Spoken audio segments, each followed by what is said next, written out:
Tamil cinema உலகம் எத்தனையோ ஆயிரக்கணக்கான முகங்களை அறிமுகப்படுத்தி இருந்தாலும் முன்னணி நட்சத்திரங்களை தவிர சில முகங்கள் நமக்கு இன்று வரை ஞாபகத்தில் இருக்கும்.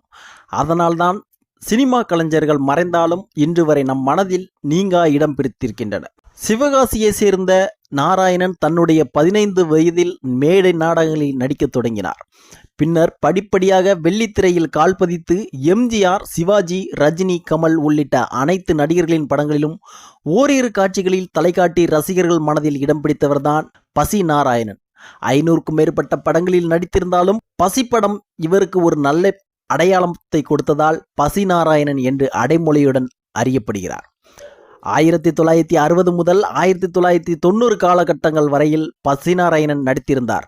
குறிப்பாக கவுண்டமணி செந்திலுடன் இவர் நடித்த படங்கள் நல்ல வரவேற்பை பெற்றன. மேலும் நடிப்பு மட்டுமின்றி நடனம், கதை சொல்லுதல், எழுத்தாளர் என பன்முகம் கொண்டவராக திகழ்ந்தார். சரத்குமார் நடித்த சூரியன் படத்தில் கவுண்டமணியுடன் இவர் நடித்த காமெடி காட்சிகள் இன்று வரை ரசிகர்களால் அதிகம் விரும்பப்படும் ஒரு காட்சியாகும்.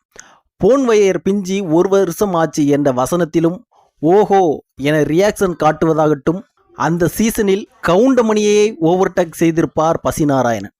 கவுண்டமணி இந்த சீனில் அவரை வாடா ஓட்டவாய் நாராயணா என கலாய்க்கும் போது காட்டும் ரியாக்ஷன் இன்றும் மீம்ஸ்களாக வலம் வருகிறது. இவ்வாறு ஏராளமான படங்களில் இவர் நடித்த போதும் இவருக்கு உரிய அங்கீகாரம் கிடைக்கவில்லை.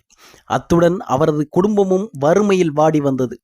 1998ஆம் ஆண்டு பசி நாராயணன் உடல்நலக் குறைவால் காலமானார்.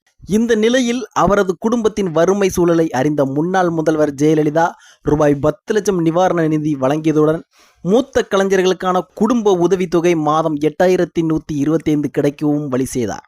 இது குறித்த தகவல்கள் திரைத்துறையினர் மத்தியிலும் ரசிகர்களிடத்திலும் நெகிழ்ச்சியை ஏற்படுத்தியுள்ளது.